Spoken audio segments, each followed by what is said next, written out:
Hi friends, నమస్తే. ఈరోజు వీడియోలో నేను కజ్జికాయలు చేశాను. ఇలా చేసినప్పుడు మనకి పైన బబుల్స్ వచ్చేస్తూ ఉంటాయి, అలాగే కొంతసేపటికి మెత్తబడిపోతూ ఉంటాయి కదా. అలా కాకుండా నేను ఒక టిప్ చెప్పాను దీంట్లో. అలా చేయండి, చాలా క్రిస్పీగా ఉంటాయి. అలాగే లోపల స్టఫింగ్ కూడా బెల్లం కొబ్బరి మనకి ఒక 2 నిమిషాల్లోనే ఎలా రెడీ చేసుకోవాలో అది కూడా చూపించాను. చూడండి, చాలా టేస్టీగా ఉంటాయి. ఒకసారి ఇది ఎలా చేసుకోవాలో చూద్దాం. ఫస్ట్ నేను ఇక్కడ ఒక 3 కప్పులు మైదా పిండి తీసుకున్నాను. మీకు కావాలనుకుంటే గోధుమ పిండితో అయినా చేసుకోవచ్చు. ఇది ఒక 1/2 కేజీ తీసుకున్నాను ఫ్రెండ్స్. దీంట్లో ఒక 1/2 టీ స్పూన్ అంతా సాల్ట్ వేసుకుని ఒకసారి ఇదంతా కలిసేటట్టు కింద ఇలా కలుపుకోవాలి. ఇలా కలుపుకున్న తర్వాత ఇప్పుడు దీంట్లో నేను ఇక్కడ డాల్డా కరిగించాను. నెయ్యి అయినా వేసుకోవచ్చు, ఆయిల్ అయినా ఇలా వేడి చేసి వేడిది వేసుకోండి.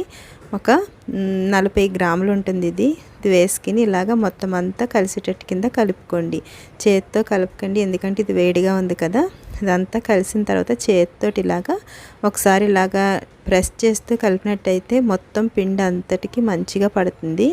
చూడండి, ఇలాగా నొక్కితే కనుక మనకి ఇలాగా గట్టిగా ఉండాలి. ఇలా అయిన తర్వాత కొంచెం గోరువెచ్చటి నీళ్ళతో మనం కలుపుకున్నట్టయితే, మనం డాల్డా వేసుకున్నాం కదా, అది కొంచెం గట్టి పడకుండా ఉంటుంది. ఎప్పుడైనా సరే మనం ఇలా కలుపుకున్నప్పుడు కొంచెం గోరువెచ్చని వాటర్ వేసుకుని మాత్రమే కలుపుకోండి. ఇలా కలిపిన తర్వాత చూసారా, ఇలా మసాజ్ చేస్తూ పిండిని ఇలా కలుపుకోవాలి. ఇలా కలుపుకుని ఒక 10 నిమిషాలు మూత పెట్టుకుని పక్కన పెట్టుకోండి. ఇప్పుడు మనము స్టఫింగ్ చేసుకుందాము. ఒక దాంట్లో ఇలాగా ఒక 2 కప్పులు నేను ఎండు కొబ్బరి వేసాను. మీ దగ్గర పచ్చి కొబ్బరి ఉంటే పచ్చి కొబ్బరి అయినా వేసుకోవచ్చు. వేసుకుని ఇదంతా ఒకసారి ఇలాగా ఫ్రై చేసుకోవాలి. లో టు మీడియం ఫ్లేమ్లో పెట్టుకుని ఇలాగ ఫ్రై చేసుకోండి. ఇలా చేసిన తర్వాత నేను 1 కప్పు బెల్లాన్ని ఇలాగా తురుముకిని వేసుకున్నాను. మీకు బెల్లం టేస్ట్ని బట్టి అలాగే మీ స్వీట్నెస్ని బట్టి వేసుకోండి. చూడండి, ఇదంతా వేసుకుని లో ఫ్లేమ్లో పెట్టుకుంటే చక్కగా బెల్లం అంతా కరిగిపోతుంది. ఇది ఒక 4 నుంచి 5 నిమిషాల లోపల మనకు రెడీ అయిపోతుంది. అలాగే ఇలాచీ పౌడర్ వేసాను, ఒక 1/2 టీ స్పూన్. ఇలాగ మొత్తం కలిసేటట్టు కింద ఇలాగ కలుపుకోవాలి. ఇలా కలుపుకున్న తర్వాత దీన్ని మనం చిన్న ఉండ అవుతుందో లేదో చూసుకుని, ఉండ అయితే కనుక స్టవ్ ఆఫ్ చేసేసుకోండి, సరిపోతుంది. కొంచెం వేడిగా ఉంటుంది, జాగ్రత్తగా ఇలాగా చేసుకోండి. ఇప్పుడు మనము స్టవ్ ఆఫ్ చేసుకుని దీన్ని చల్లారనిద్దాం.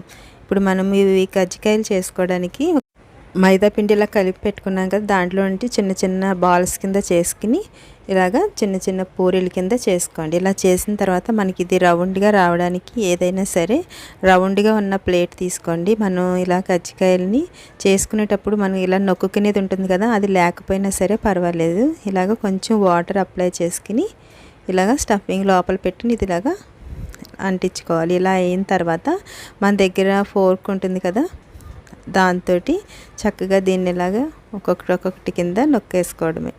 చూడండి, ఇలాగా చేసుకోవాలి. ఇప్పుడు దీనికి ఇలా వాటర్ పెట్టుకుని చక్కగా దీనికి కూడా ఇలాగా స్టఫింగ్ పెట్టుకోవాలి. పెట్టుకుని ఇలా చేసుకోండి. ఇలా చేసుకున్న తర్వాత మనకి విడిపోకుండానే ఉంటుంది. చక్కగా మంచిగా ప్రెస్ చేసుకోండి ఫ్రెండ్స్. ఇదిగోండి, దీంతో ఇలా మనం ఇలా చేసినట్టయితే చక్కగా మనకి డిజైన్ అనేది వస్తుంది. చూసారా, ఇప్పుడు మనము ఇలాగ ఆయిల్ బాగా హీట్ అవ్వకూడదు, కొంచెం హీట్ అయిన తర్వాత చూడండి వీటిని వేసుకోవాలి. మీడియం హీట్లో ఉన్నప్పుడు వేసుకుంటే మనకి ఈ బబుల్స్ అనేవి రావు. చూడండి, ఇలా ఫ్రై అయిన తర్వాత ఇలా టర్న్ చేసుకుంటూ ఫ్రై చేసుకోండి. చూసారా ఎంత మంచి కలర్ వచ్చినాయో కదా.